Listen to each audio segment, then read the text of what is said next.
Bienvenidos y bienvenidas a un programa más de Zona Historia.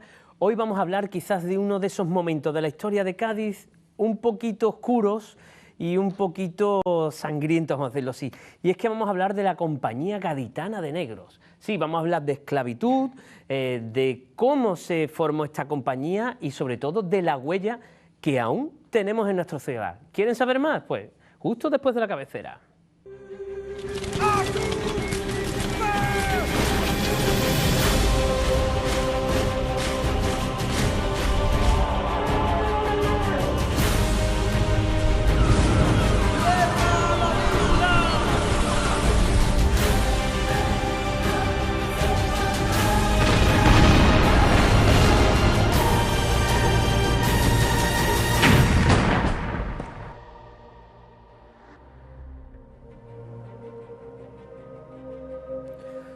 Pues como les decía, hoy vamos a hablar de eso, de una parte de la historia de Cádiz que no es tan bonita, tan romántica, aunque sí muy valiosa y quizás una parte muy desconocida de la historia de Cádiz. Siempre hablamos de fenicios, de romanos, de que si reconquista por aquí, que si ese de Napoleón, pero tenemos aquí, para hablar de todo esto, a Santiago Saborido, director del Archivo Provincial de Cádiz, de la provincia de Cádiz. Bienvenido. Bienvenido, Salvador. ¿Qué tal? Y yo decía que, claro, la historia negra de Cádiz o la historia de este asunto no está muy comentado dentro de los 3000 años, ¿no? Claro. Sí, y bueno, la verdad que no gusta mucho hablar de esclavitud Claro. porque es una cuestión un poco fea, es una cuestión un poco desagradable para el pensamiento de un hombre, de una mujer de hoy, ¿no? De Claro, nosotros, de hoy. del siglo XXI. Pero no solo en España, sino en el resto de los imperios que han llevado, que han estado por toda la tierra, pues indudablemente la esclavitud ha sido un elemento fundamental y nuclear para el sostenimiento de las propias sociedades. Claro, ha ayudado a construir imperios, nunca mejor dicho, porque Roma, cuando quita a los esclavos, se viene un poquito abajo, ¿no? Totalmente, de hecho las rebeliones de los esclavos en el Imperio Romano pues provocan prácticamente la caída de hecho del sistema, ¿no? de todo el sistema y tienen que ser las propias tropas imperiales las que tengan que acabar con esas sublevaciones porque si no se desmontaba todo el chiringuito sobre el que se sustentaba la propia sociedad romana, ¿no? La sociedad mediterránea de la que somos herederos. Conocemos a Espartaco, ¿no? La película más famosa, ¿no? Pero hay muchas más rebeliones, sí. Porque no es de plato de buen gusto ser esclavo, ¿verdad? Y es que esclavitud ha existido, vamos a poner un poco en situación, desde yo creo que desde los inicios, ¿no? De siempre, claro. Sí. Tú atrapabas al enemigo y el efectivamente, enemigo... uno de los botines más importantes que se podían dar cuando se conquistaba otro pueblo, precisamente eran esclavos de guerra, eran el botín de guerra. Y el botín de guerra principalmente eran las personas, los hombres y las mujeres que se atrapaban para pedir un rescate o directamente para poder explotarlos, para que mantuvieran de una manera esclava, nunca mejor dicho, la sociedad de ese imperio, de esa corona que había conquistado a ese otro imperio, ¿no? Un ejemplo claro es, por ejemplo, cuando el ataque anglo-holandés del conde de Essex, a finales del siglo XVI en Cádiz, prácticamente arrasa Cádiz, la deja, sí. Prácticamente no deja piedra sobre piedra. De hecho, realmente el propio Felipe II planteó el abandonar la ciudad de Cádiz, porque bueno, el desastre fue absoluto. Y al menos más de 200, entre 200 y 500 personas son apresados y se llevan como botín de guerra a las Islas Británicas para pedir rescate. Entonces muchos gaditanos, pues bueno, sobre todo los de alto nivel adquisitivo, son apresados y eso se pide un rescate para que puedan ser devueltos a la península, ¿no? Y después otros tantos que quedan esclavos, en este caso en las Islas Británicas. Claro, y es que la mano de obra barata siempre es bienvenida, ¿no? En estos casos, no me entiendan mal, ¿eh? Pero también se da un hecho, por ejemplo, recordamos los mercedarios, hay una... Sí. Orden religiosa que se dedica a rescatar, ¿no?, a estos esclavos que están cristianos que están en el norte de África a cambio de dinero o incluso de ellos mismos a veces, ¿no?, que se intercambian. Sí. Totalmente. Es más, tenemos el ejemplo de Miguel de Cervantes, ¿no?, en Argel, bueno, el pobre se tira allí casi 5 años y que al final, pues bueno, la familia tienen que buscar maravedí tras maravedí, real tras real, para poder, ducado tras ducado, para poderse traer a Miguel de Cervantes y aquí de nuevo a la península, o sea, al final para pagar un rescate. Ten en cuenta que la actividad corsaria, es decir, las licencias que se le daban, que se le entregaban a particulares por parte, en este caso, de la corona española o por parte de los emiratos que existían en los los califatos que por otro lado existían en los diferentes territorios de la costa africana, tenían esa actividad corsaria y siempre, prácticamente durante gran parte de la Edad Media y por supuesto durante la Edad Moderna, prácticamente hasta el siglo XIX, la actividad corsaria fue muy importante en el Mediterráneo. Los castellanos, los españoles, hacíamos actividad corsaria en las costas del Mediterráneo, en las costas de Argel, Orán, Tetuán, efectivamente, Rabat, y pues bueno, los musulmanes venían para acá y hacían actividad corsaria y se traían a los españoles. Que por entonces se tenían aquí esclavos moros, ¿no? Digámoslo así, ¿no? Se describen en muchas novelas, sí, ¿no? Sí. Realmente durante la primera existen muchas publicaciones de investigadores, Arturo Morgado, Manuel Jesús Isco, María del Carmen Cózar, que han trabajado sobre la esclavitud. Es un tema muy trabajado, ¿no? Pero aún así sigue quedando muchísimos flecos por tocar. Y todos coinciden en que realmente la primera mitad del siglo XVII, realmente la mayoría de los esclavos vienen de esa actividad corsaria y son lo que se conocen como moros. Moros que por un lado vienen de la zona de las regiones dalmáticas y bueno, de todo el territorio, la antigua Yugoslavia, República Yugoslava, de los eslavos, los eslavos, efectivamente, venían a la segunda mitad del siglo XVII, 1650, 1700, había muchos eslavos y también había muchos norteafricanos, también por la misma actividad corsaria. Entonces, ¿quién traficaba? Pues eran corsarios españoles con licencia de la corona española, o eran corsarios holandeses o portugueses. Esos eran los que inicialmente empezaron con esta actividad de una manera más, llamémosle, profesional, claro, el tráfico de hombres, el tráfico de vidas humanas, ¿no? En el Mediterráneo. Aparece América en todo esto, de repente, que no estaban los planes de nadie, aparece América. Van a pasar unos años hasta que se descubra el continente en sí, se empiezan a trabajar los campos, pero a la misma vez se descubre África, ya se sabía que estaba África ahí, pero se conoce, y es aquí cuando empieza a engendrarse un nuevo circuito, ¿no? Sí. Un circuito ya no mediterráneo, como tú me estás hablando, sino esto pasa al Atlántico, y en vez de esclavos eslavos y norteafricanos, empezamos con la trata de esclavas negras, ¿no? Sí. Sí, además existen estadísticas hechas, por ejemplo, por el profesor de la Universidad de Cádiz, Arturo Morgado, en el que se han basado en dos grandes fondos documentales. Uno, los libros de bautismo y de matrimonio de la parroquia del Rosario de Cádiz, sí, y dos, los protocolos notariales que custodiamos en nuestro archivo, ¿no? En el Archivo Histórico Provincial de Cádiz. Cofradía del Rosario, donde estaba la cofradía de negro. De negro, sí, efectivamente. Que no compañía, no equivoquemos, cofradía. Sí, efectivamente. Era una cofradía que además, claro, era muy habitual, vamos a ver, los negros esclavos, cuando eran llegados a los distintos territorios peninsulares o americanos, eran aculturados y eran cristianizados en las costumbres castellanas españolas del momento, ¿no? De la época. Y entonces, indudablemente, al ser una sociedad que somos cristiana, pues se bautizaban. Al bautizarse, estas cofradías altomodernas, al final lo que eran también, aparte de, no eran quizás unas cofradías procesionarias, como las entendemos hoy, ¿no? Efectivamente, procesionales, como entendemos hoy, sino unas sociedades de ayuda mutua. Entonces, bajo una vocación, en este caso, se constituyó la cofradía de morenos y pardos de la Virgen del Rosario, la cofradía del Rosario. Sí.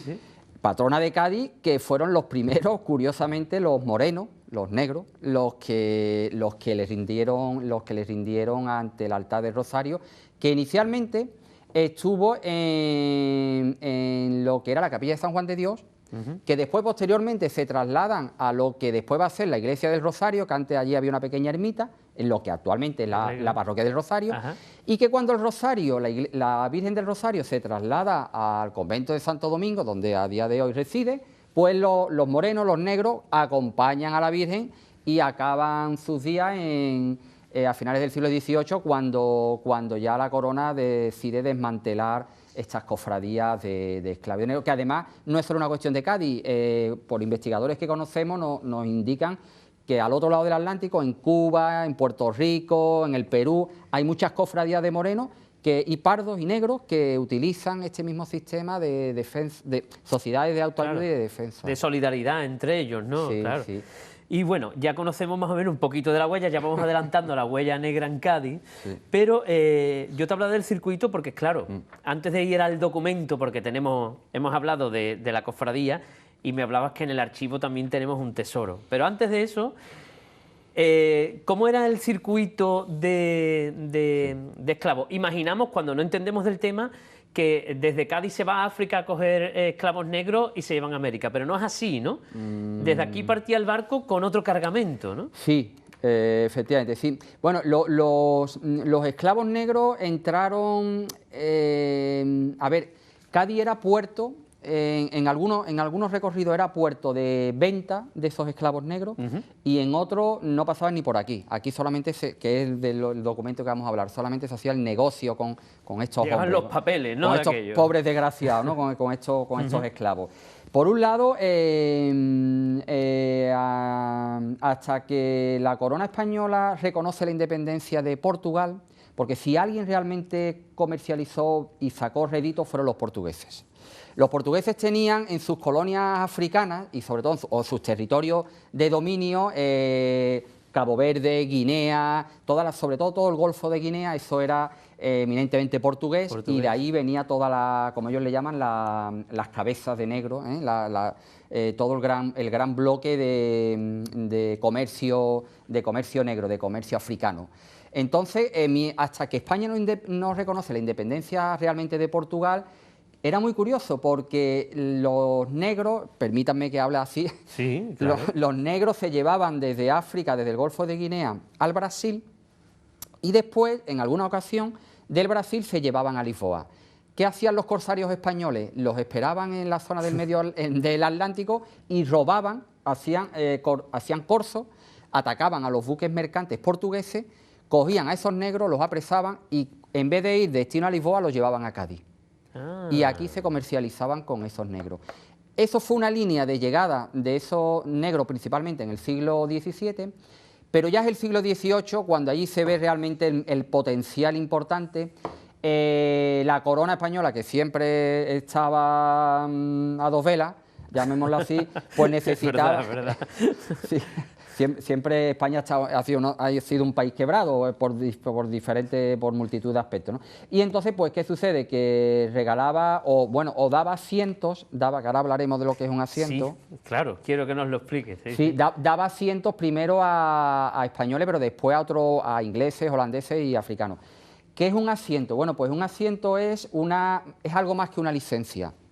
Una licencia, yo te podía dar a ti una licencia para que hicieras un negocio en un territorio del imperio, de la corona, y ya está, sin necesidad ni obligarte a ti a que lo hiciera. Por cualquier aspecto, a ti no te interesaba comercialmente y lo dejaba de hacer y no podían ir contra ti. Pero el asiento era una manera de que la corona tenía para poder desarrollar negocios en partes de territorio que le era muy difícil poder acceder con sus propios medios, con sus propias tropas, claro. Y entonces le cedía esa licencia, que ya era algo más que una licencia, era una obligación para el cumplimiento, en este caso, por ejemplo, de lo que vamos a hablar, del tráfico del asiento de negros. Sí, además, por un tiempo tienes que hacer esto y además una parte para ti, ¿no? Efectivamente, y de camino, claro, había un lucro para la corona, para el Consejo de Castilla. Eso era la dueña de ese permiso, ¿no? Efectivamente. Y lo que iba a comentar antes era que, aparte del corso español que conquistaba y que atacaba y que se llevaban a los negros que venían cruzando el Atlántico en destino a Europa, principalmente el gran flujo era de los negros que eran comprados en el Golfo de Guinea, que eran transportados por holandeses, portugueses y británicos en muchas ocasiones a la propia bahía de Cádiz y que allí se comercializaban. De hecho, del primer cuarto por investigaciones que se han realizado, por el primer cuarto del siglo XVIII, estamos hablando de entre 4 y 5 mil negros, cabezas de negro, que llegan y que se desembarcan en la bahía de Cádiz.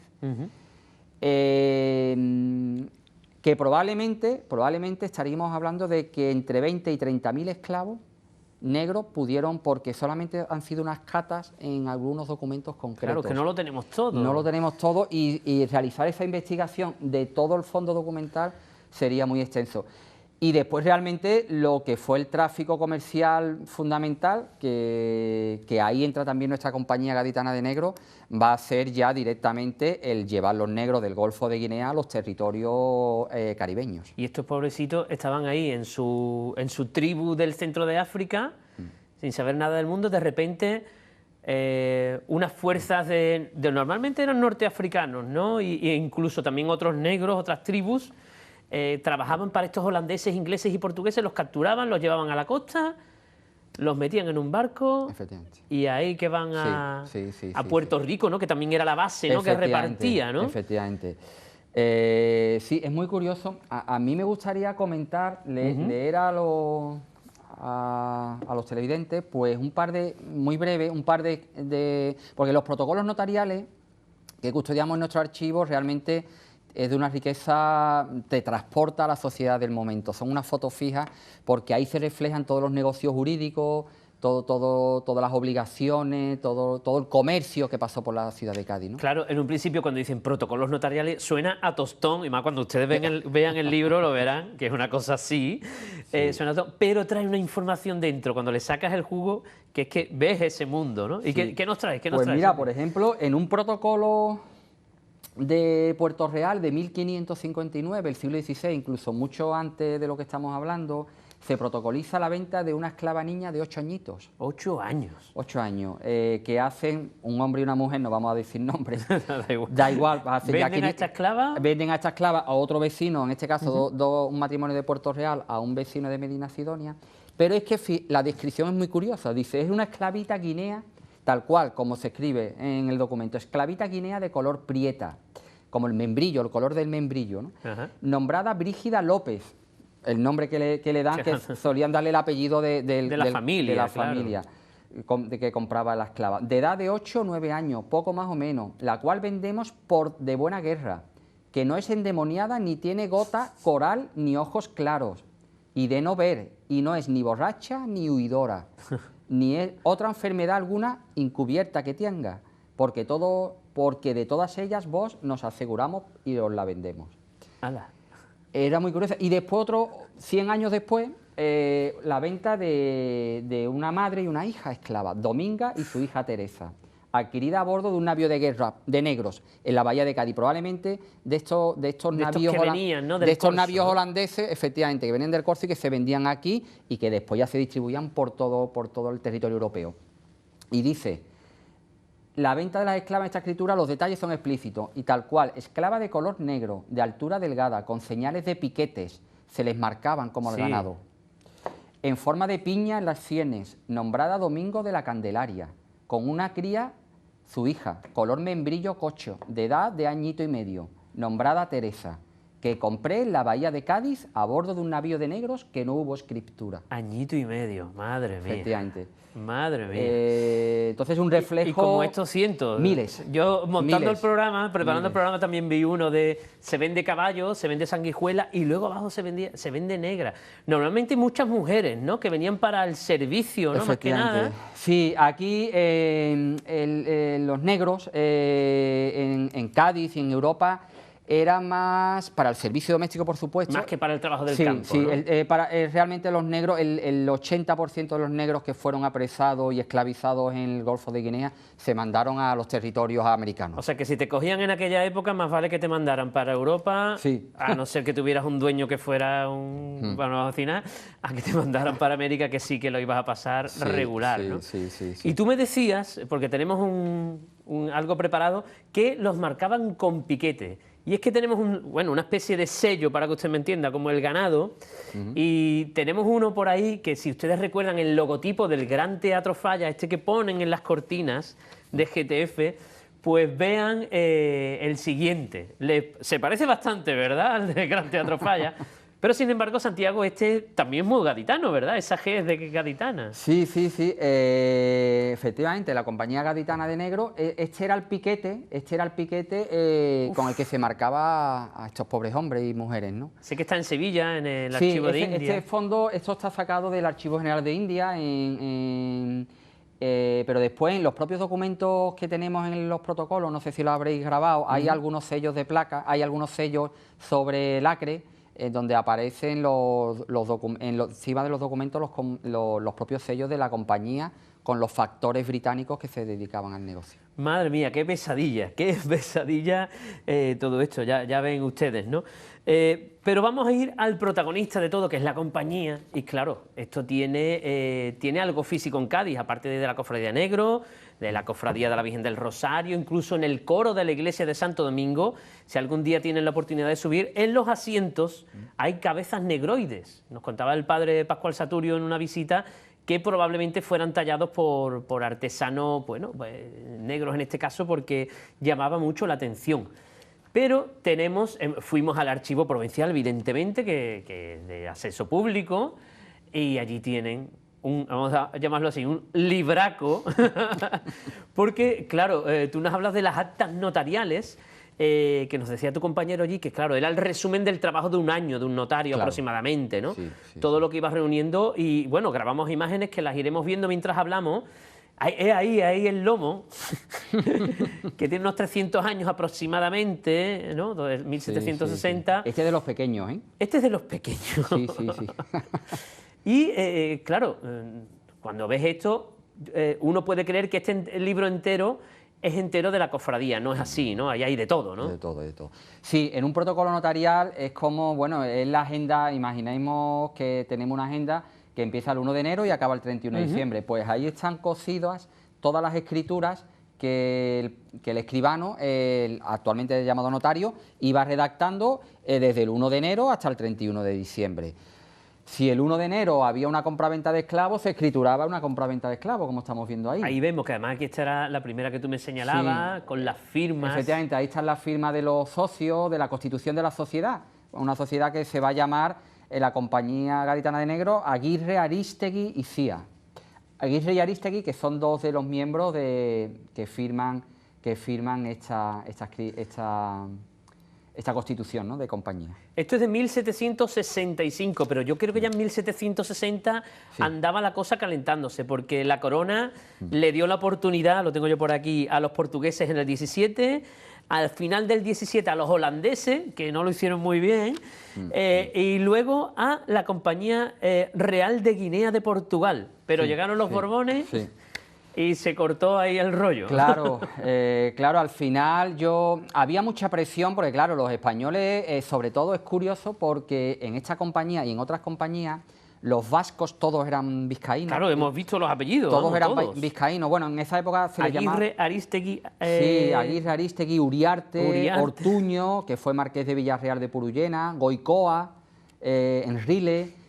Son todos vizcaínos. Que eran de Cádiz, pero vizcaínos. De Cádiz, pero de origen vizcaíno. Y entonces eran gente muy... Además de ser buenos navegantes, eran gente muy...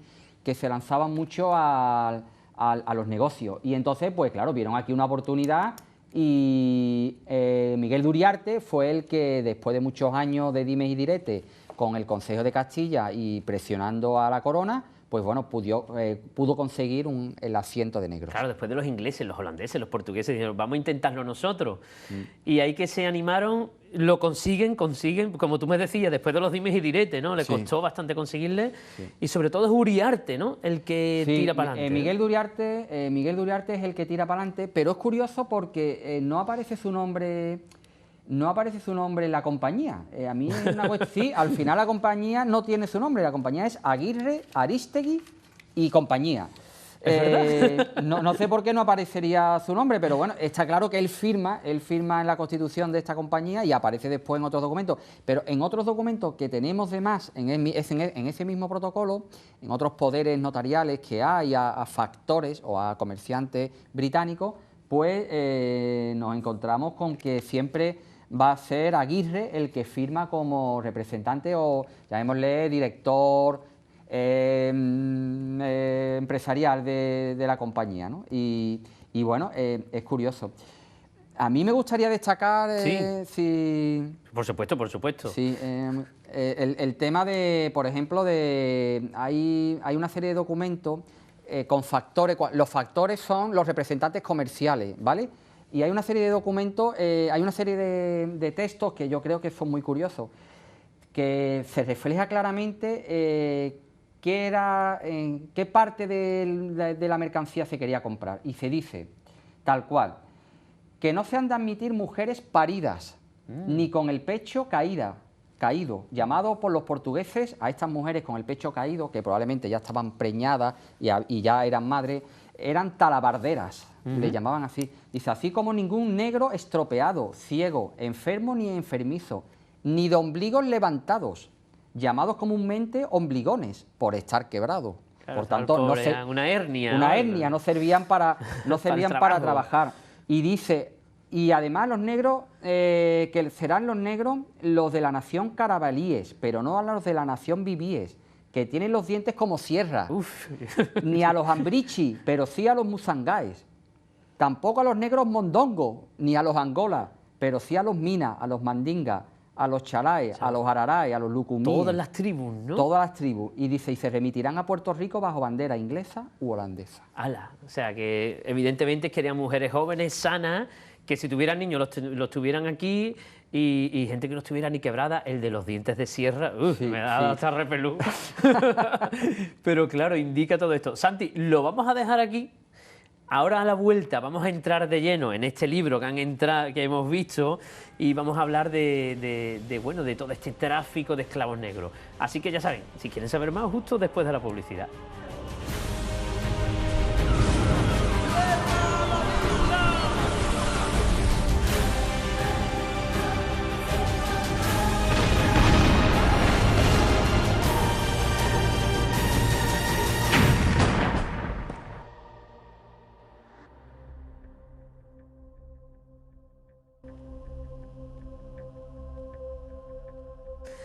Bueno, pues volvemos todavía con las palabras que nos decías antes de todas las tribus, de los que valían, los que no valían, los del ombligo para afuera, los etniados se quedaban en África, las mujeres ya paridas nada, las que tenían los pechos caídos tampoco. O sea, ellos sabían bien lo que querían un producto, ¿no? Un producto, pero todo esto partía de Cádiz con un barco cargado de vino, ¿no? De vino, de todo tipo, claro, de mil cosas, ¿no? Claro, el asiento que la corona le otorga a estos vizcaínos en Cádiz, indudablemente la corona no tenía riesgo, la corona le daba, pues tú te buscas la vida. Y ellos tenían que montar el negocio, tenían que poner sus barcos y claro, los barcos no podían salir vacíos. No tiene sentido. No tenía sentido. Entonces, ¿qué salía de Cádiz cargado? Pues salía vino, aceites, harinas, en fin, todos los productos cereal salían de aquí de la península y se dirigían hasta Canarias, por las costas africanas, hasta la zona de Cabo Verde y la Guinea, el Golfo de Guinea. Claro, claro. Allí se desembarcaba estos productos que eran deficitarios en la zona de las costas africanas y entonces pues se cargaban de negros. Allí es donde se les marcaba. Allí se les marcaba, porque además allí existían unos factores que eran unas personas, la mayoría eran británicos, que conocían el negocio, conocían el paño, británicos y holandeses, que se llevaban su parte del negocio y eran los que a través de tribus negras amigas, entiéndanme lo de amigas, cazadores, los cazadores de esclavos, es fuerte, pero bueno, era así, recogían esos negros, capturaban a estos negros, los llevaban a la costa.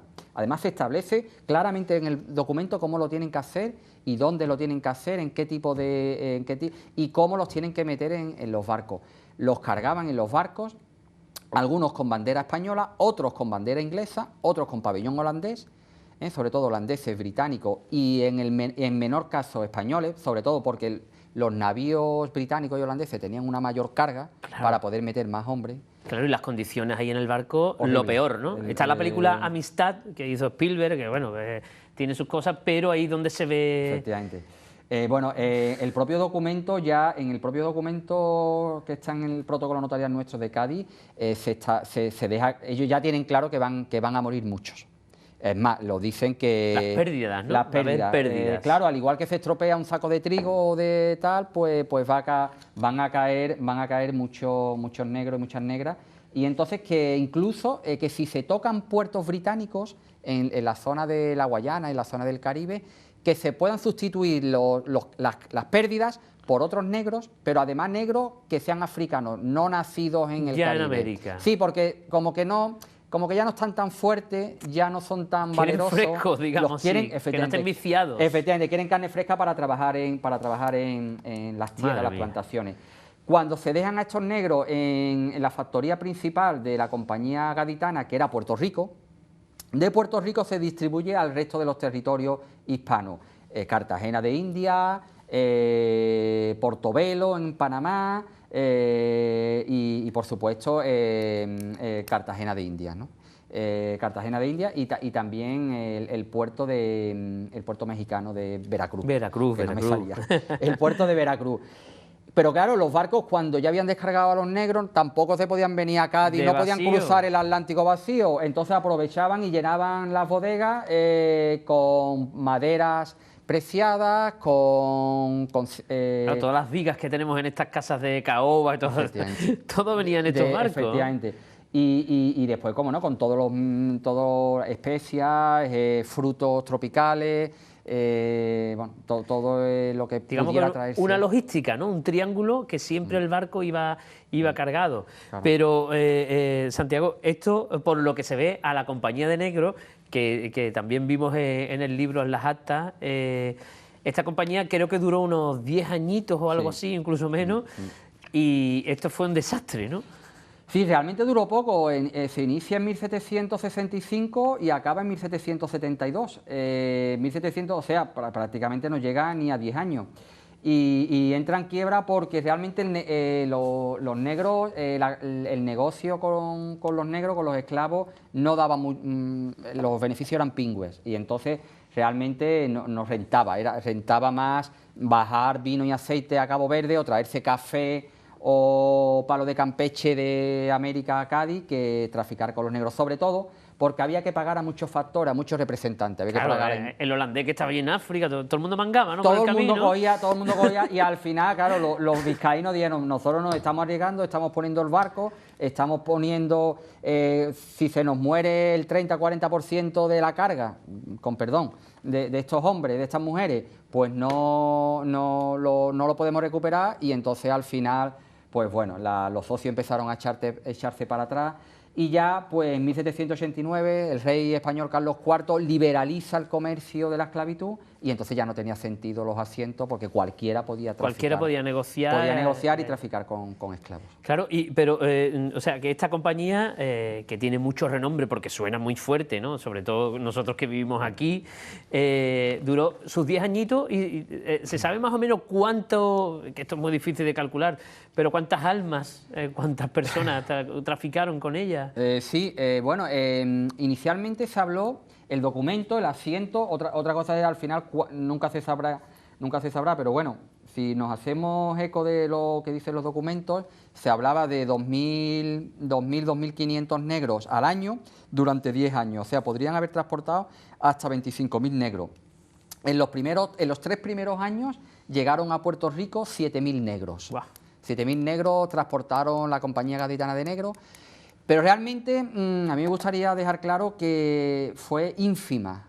Sí, porque se supone que el comercio total fue de 10 millones de personas. Efectivamente, ¿no? estamos hablando de millones de negros que fueron transportados principalmente por británicos, portugueses y holandeses. Estas fueron las tres, fueron las naciones que se lucraron con esto. Y los españoles, realmente, más que lucrarse con el propio tráfico, se lucraron con abrir sus puertos. Claro. El puerto de Cádiz, el puerto de Veracruz, el puerto de San Juan en Puerto Rico. Por cobrar, ¿no? Por esas cosas, ¿no? Efectivamente. Pero, claro, de hecho, cuando vemos el mapa de la población negra hoy día en América, más o menos deja la huella, ¿no? de estos puertos. Vemos que Brasil sí tiene mucha población negra, pero que Argentina, sin embargo, es muy ínfima, estando una al lado de otra, igual que Uruguay, Paraguay. Sí que vemos más el Caribe, ¿no? Sí. En el Caribe español, digámoslo así, sí que vemos esa huella de población negra, ¿no? Sí, aunque realmente en la segunda mitad del siglo XVIII los españoles transportaron algunos navíos de negros a la provincia de Buenos Aires, al Virreinato de la Plata, del Río de la Plata, o no se asentaron bien o no les fue bien el clima. Lo cierto es que todo el Caribe, las Antillas Menores, las Antillas Mayores y todo el seno mexicano, y a día de hoy pues vemos la cantidad de negros y de mulatos. Y todos los nombres que tiene, porque además estaban clasificados, ¿no? Por nombre, ¿no? Sí, efectivamente. Y entonces era curioso porque además en los documentos se habla de... Es muy curioso, me gustaría mencionar, por ejemplo, unos términos. Se habla de los niños se pueden esclavizar hasta niños de hasta 6 años, le llamaban mulequines. Niños de 6 a 12 años, los muleques. Y niños o adolescentes ya de 12 a 18 años, los mulecones. Y era curioso porque, claro, los mulequines, niños hasta 6 años, cobraban, le cobraban 260 pesos. Los muleques, 220 pesos. Y los mulecones, 240 pesos. Claro, eran críos que no podían trabajar como un hombre, pero bueno, podían servir en las plantaciones para otro tipo de trabajo. Sí, de otros menesteres. Y además criarlo para un futuro, ¿no? Por tanto, al final, pues aquí, perdónenme, pero aquí se aprovechaba todo, desde los críos, como el ejemplo que hemos puesto antes, de niñas de 8 años, desde los críos de 6 8 años hasta sí se establecía que no se llevaran a negros o negras de más de 30 años, porque ya se entendía que era una edad en la que ya empezaba a decaer las fuerzas. Claro, querían mano de obra fuerte. Y bueno, de hecho, yo me he encontrado, Santiago, que esto no te lo comentaba yo ni antes de empezar el programa de nada, me encontraba un artículo, decía, bueno, que quizás algo exagerado, pero tiene parte de razón. ¿Sabías que el 20% de la población de Cádiz era negra y hablaba de estos siglos? Claro, tú dices, de un momento dices, 1 de cada 5 personas negras en Cádiz, claro, ¿cuánto? Tú me hablabas de que traían 7.000 negros a la bahía de Cádiz.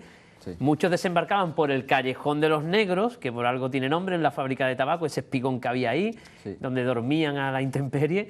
Y claro, coincidía que si la ciudad tenía 50.000 y había 7.000 esperando por ahí, o sea que más el servicio, ¿no? Es increíble, ¿no? La cantidad, pero que no quede huella en la población, ¿no? Sí, es curioso que no...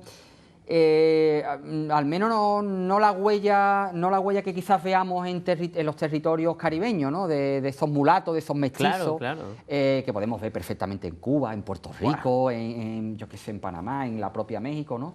Que existen en Colombia, en Venezuela. Aquí en Cádiz, en la Europa, porque yo creo que realmente, aunque se traficó mucho con estos negros y muchos llegaron a la bahía,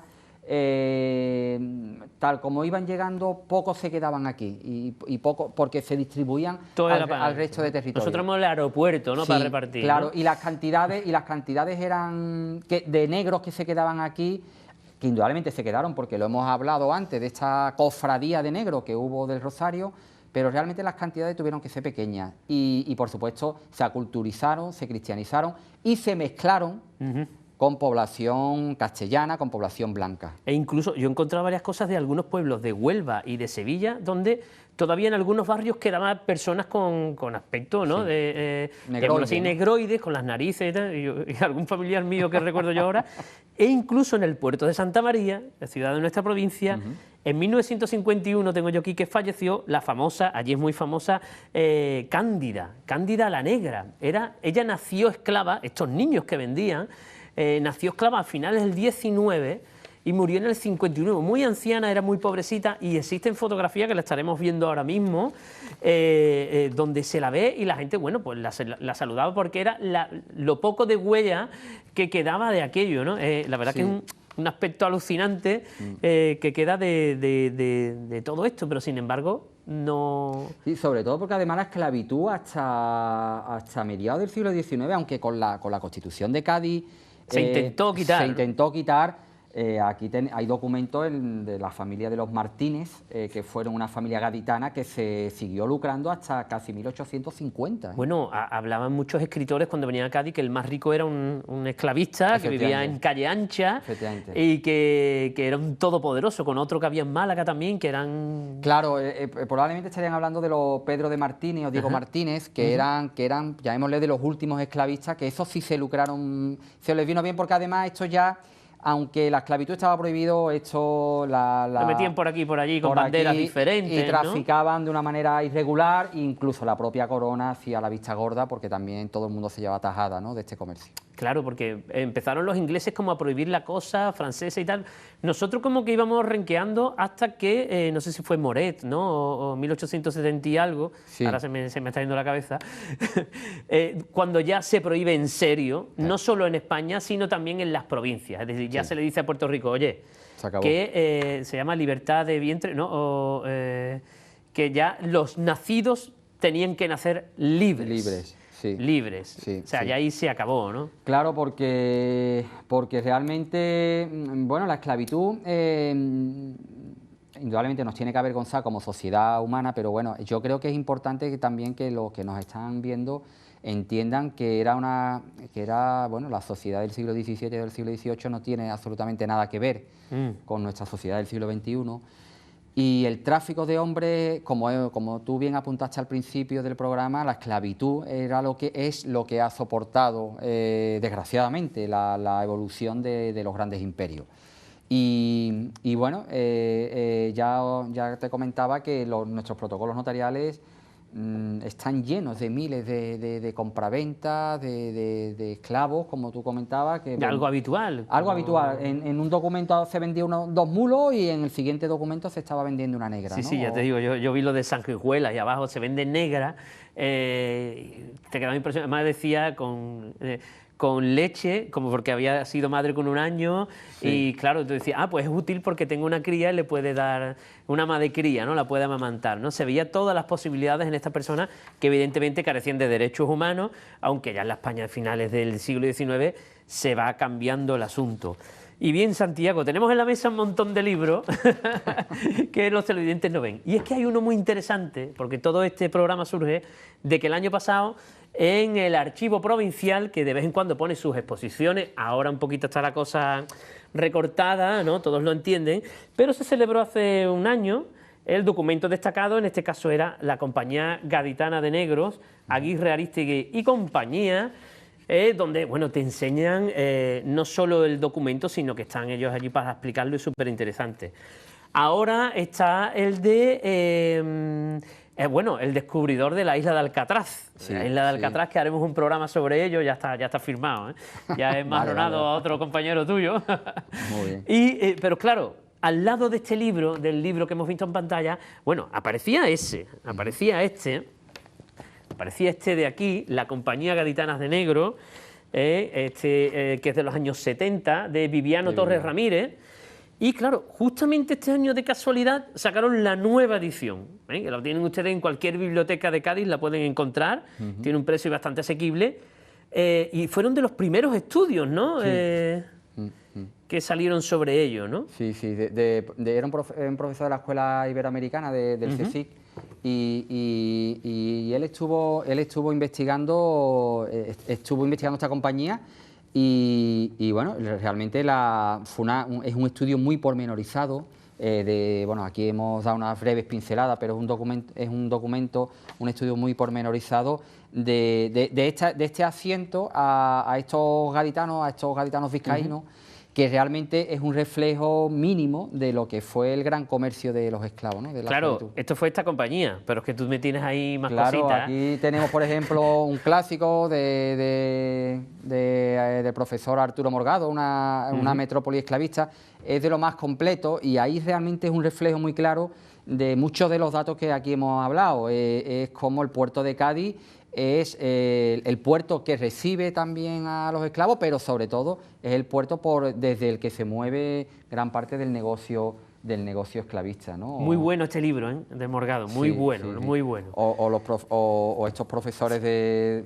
Este es el más nuevo, creo, sí, ¿no? Cádiz, el tráfico de esclavos, de María Carmen del Cózar, una de las autoras, que también pues, es un estudio en parte con nuestros protocolos notariales y que también pues, desarrolla la investigación incidiendo en la esclavitud como negocio y como sistema, ¿no? Y se ve aquí en la portada, en el barco negrero, con por todos lados. Incluso yo leía esta mañana cómo muchos de estos barcos los cubrían con redes para que no saltaran al mar, ¿no?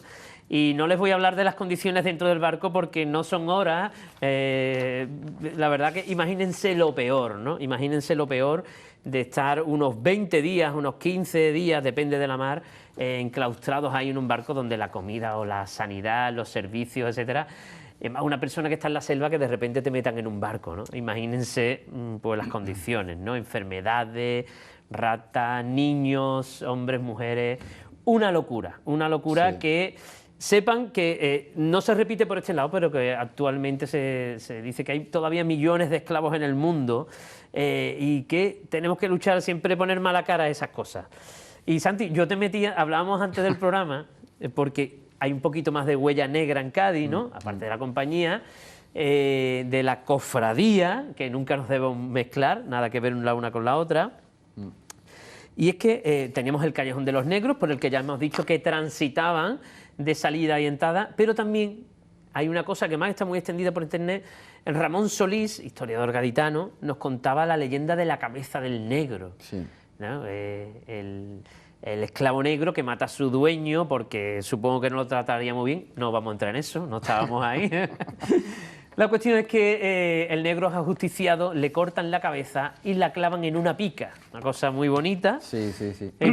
Pero también muy clásica, ¿no? Eso se hacía con los piratas, además, ¿no? Sí, sí. Y bueno, la cultura de los delincuentes, bueno, esto viene desde la Edad Media. Era muy habitual en todos los territorios, en las ciudades de señorío era el señor el que impartía justicia y en los territorios, las ciudades reales de la corona, pues era la justicia real la que impartía justicia, ¿no? Y entonces una de las cuestiones era coger los cuerpos de los ajusticiados, trocearlos y colgarlos de una pica o colgarlos de un rollo, de una picota. Para que se te quitaran las ganas. Para que se quitara, y era la cofradía de la caridad, la única que podía, cuando la justicia lo admitía, lo autorizaba, poder descolgar esos miembros de esos restos humanos y poderle dar cristiana sepultura. Bueno, pues la leyenda continúa porque te hablaba yo porque el archivo está en la calle Cristóbal Colón,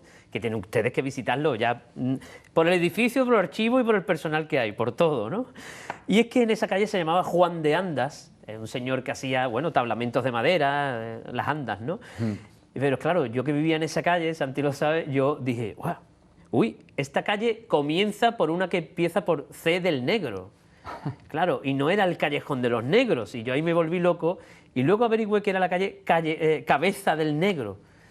Y es ahí donde se da lugar esta leyenda porque no hemos encontrado un papel histórico, simplemente Ramón Solís, que tú sepas no hay referencia. Yo no conozco una referencia documental, que no quiere decir que no exista, pero bueno, pues es muy posible que un esclavo negro se rebelara, matara o asesinara o hiriera gravemente a su dueño y directamente pues lo ajusticiaran. Claro, claro, Cristóbal Colón, Juan de las Andas es la misma, pero Sí. la cabeza del negro es el trocito de 5 o 6 metros que va de la calle Nueva a Canalejas, ¿no? Ahí estaría la muralla, además. Y se dice que ahí en ese palacete se clavó en una pica la cabeza del negro para que todos los demás esclavos pues bajaran la cabeza. Efectivamente. Ocurrió que esta cabeza se pudrió por lo que se ve y colocaron en la portada de la casa una cabeza del negro en mármol. Se nos ha perdido, ¿no? Con el tiempo. Imaginaos si Cádiz bonito como debería ser entonces, pero sí que esa leyenda pues reside, fíjate, qué cerquita del archivo. Nada, eso es un aporte mío que yo quería meter aquí porque surgió, bueno, da tema un poco al Cádiz negro, ¿no? Que quizás, como yo empezaba el programa, hablamos de fenicios, de romanos, de tal, pero este aspecto de África en Cádiz siempre ha sido muy... Vemos que hay libros, pero sin embargo no, en la carrera no se toca o si Ya. no lo sé. Creo que encontraste tú, ¿no? Este Sí, asiento, ¿no? sí, es un tema, efectivamente. Bueno, yo sobre todo me basé en este libro de Viviano Torres, en Ajá. este libro que es un clásico, y teníamos referencia. Yo a mí sí me sonaba, pero bueno, fue un tema bueno, que gracias a este libro de Viviano, donde aparece la referencia de, pues claro, tengan en cuenta que en Cádiz tenemos 7.000 protocolos notariales. Una locura. Entonces intentar encontrar una escritura... Y todos son así, ¿no? Efectivamente, intentar encontrar una escritura sin una referencia es imposible, ¿no? Entonces, pues bueno, empecé a indagar y la verdad bueno, después existen otros autores, como hemos estado viendo esas publicaciones, que han trabajado muchísimo, ¿no? en el asunto.